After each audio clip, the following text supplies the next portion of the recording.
Shooting it raw? Yes. Shooting it raw. I love the fact that you can't be like your energy is so infectious. I love it. I love it. Okay, so the next image I have is which is bonkers. Okay, again, okay, so this is not a graphic. Basically it's this beautiful image. Okay, so It's a painting, it's a painting. So it's underneath it. It says there's a title. It says "Behind the Myth of Benevolence, 2014, oil on canvas," and the painting is just really incredible. So it's like, okay, how to describe this? On the back side is a painting of a woman, maybe nude, seated at a bed. It's very almost like kind of like a Renaissance-y, beautifully made rendition of African American women with a headscarf, sitting there, kind of looking at the viewer. But over her is draped another canvas, like a canvas of a man, say of, I don't know, say maybe 200 or 300 years ago in terms of the dress, older gentleman, probably white. It's Thomas Jefferson. It is Thomas Jefferson. Okay. It is.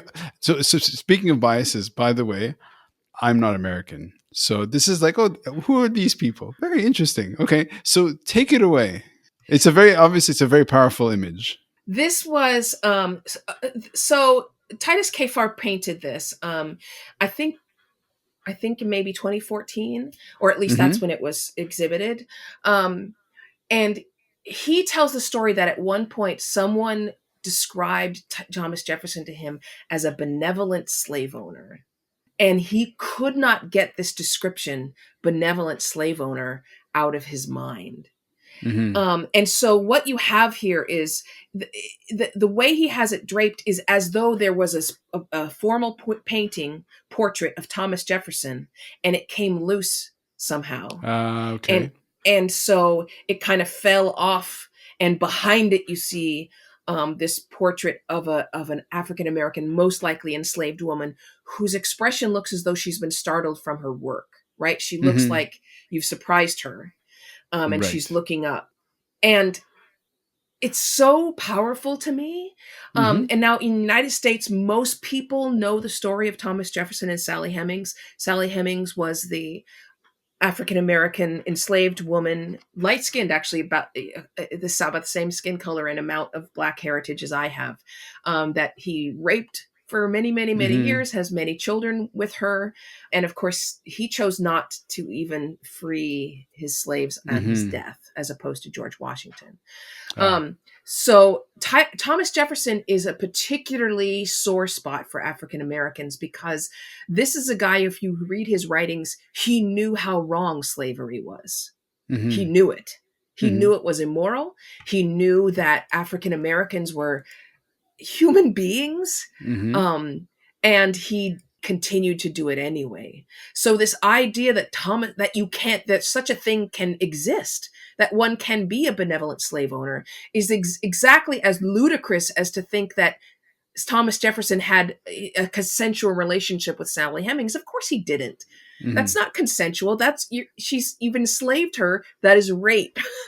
So this portrait, it means so much to me, and it hits me every time I look at it, because he without saying a word of shame, just absolutely through just the beauty of this image, he's getting to the heart of what we're really talking about here, like getting to the meat of the conversation, at least in the United States. There's been slavery in many other nations, but here it was our peculiar institution, and it was never, ever benevolent. Yeah, I mean, I think that's to put it mildly.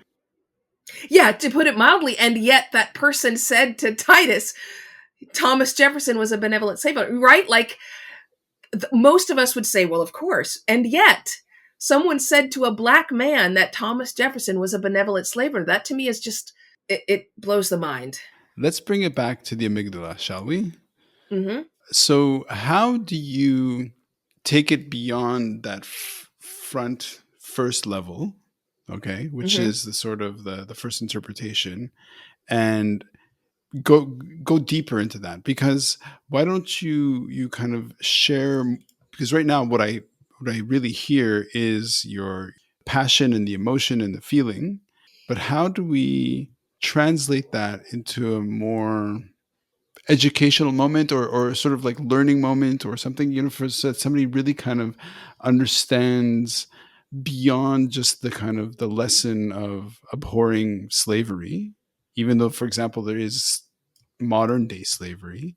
But how do we make a bridge for people to listen and to sort of kind of go beyond, like, deeper? I'm not sure I understand the question, but I'll try to answer it, and then you can. This is how I interview. I kind of respond, and then the person says, "I think you're asking this. Maybe you run with it." So this painting is about digging down to the truth. Okay. This painting is about being honest about history. Mm-hmm. And that's true. Look, you're in Hong Kong, right? Mm-hmm. Think about all the things in Hong Kong's history that we really need to be honest about and tell the truth about before we Okay. can begin to amend anything, before we can move forward. We have to tell the truth about things that have happened in our history. And Okay. that's, I find that's true. Anybody, I think, can relate to that. And frankly, that's not even just about nations.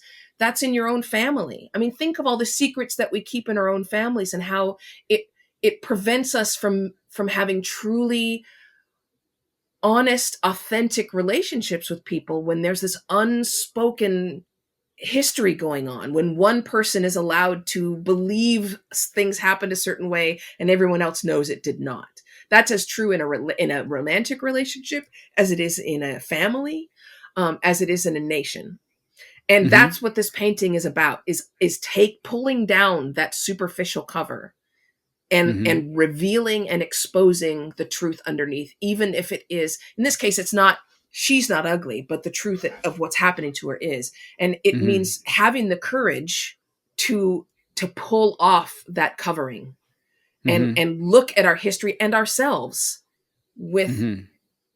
realism and honestly and authenticity. Yeah, I hear you. And so, what is your relationship to time and history then? Like, how do you interpret or understand your own place in time? I mean, again, I'm not sure I understand the question, but I will try to answer the thing I think you asked. Sure. um my I am I am Jewish and African American, and so when I Mm-hmm. think about my own history and my ancestry, there's a lot of ugliness in my past. Mm-hmm. My great grandmother was the first of our family on that side born free, and yet that means that my great great grandfather was a slave owner. Mm. My great great grandmother Okay. was an enslaved person, but I have to also grapple with the fact that, you know, she was attacked repeatedly by her slave owner, just the way Sally Mm-hmm. Hemings was with Thomas Jefferson. That's tough. I'm writing a book about my great grandmother right now, and I go through genealogy, for example, and my family's history cuts off before the Mm-hmm. Civil War. I can't track it.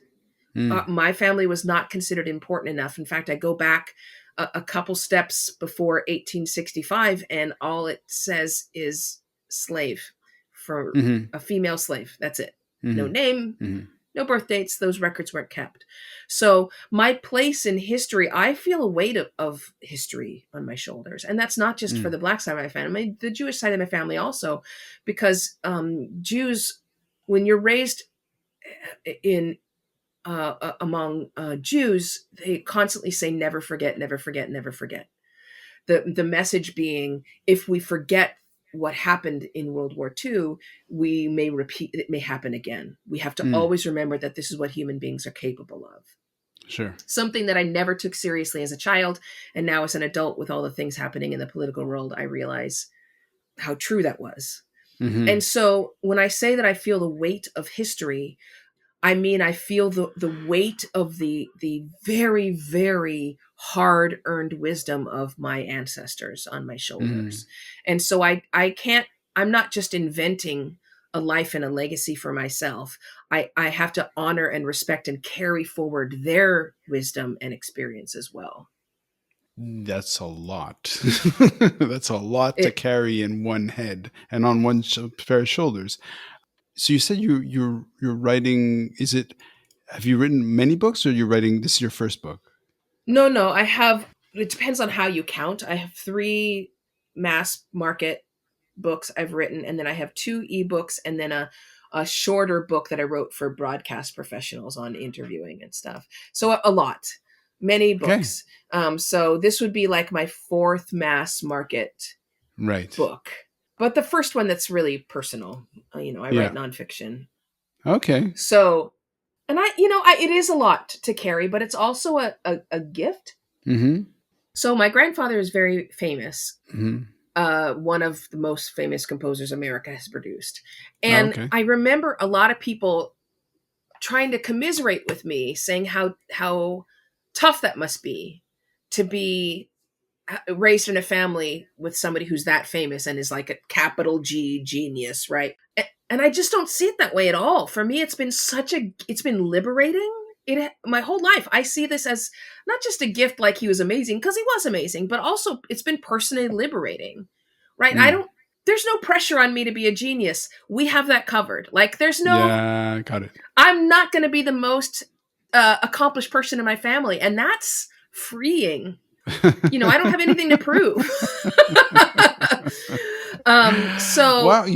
No, just because so the podcast has been around for 3 years ish, coming on, and because of my interest goes where I invite the people onto the podcast who I'm like, oh, I wonder what this person's about, and I'm as a kind of a learning experience for myself, because sometimes I get these like happy accidents where my guests will be, I'll be like, oh, so you've written some books. She goes, oh yeah, how many have you written? And I come from the world of writing, and she's like, oh, mhm. 400 and something.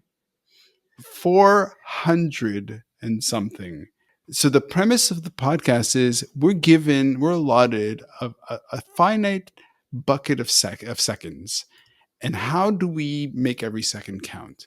And it's fascinating to me that we've never met, and what's coming out of your head is very portentous, like not pretentious, but portentous, like very big, very kind Oh, of like it's like it's this kind of this weight of history and responsibility and your own responsibility to your own legacy and history and family and all this stuff.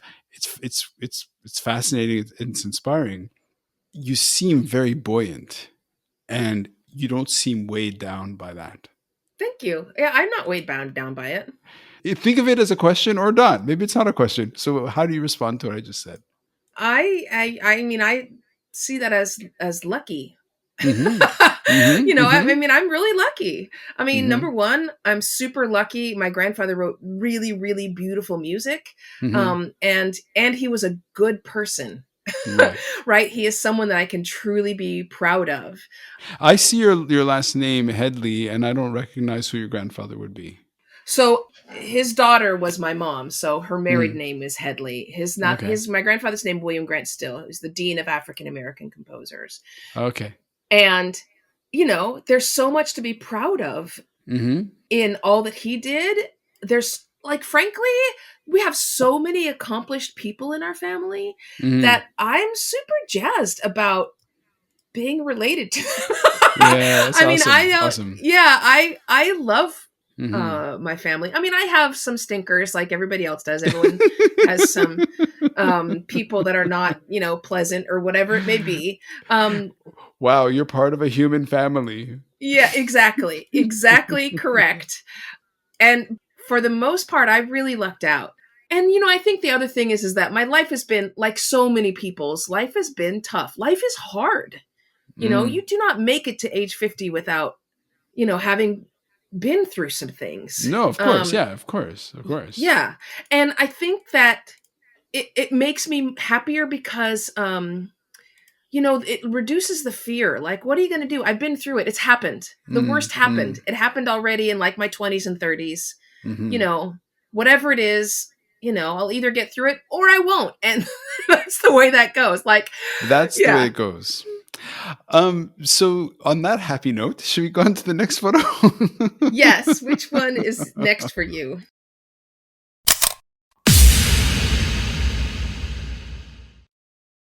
So is life really a gift? Really? Can you make every second count? That's the whole point of the podcast. So if you like what you've seen and you're inspired, because that really is my mission, then please give it a like, subscribe, and share.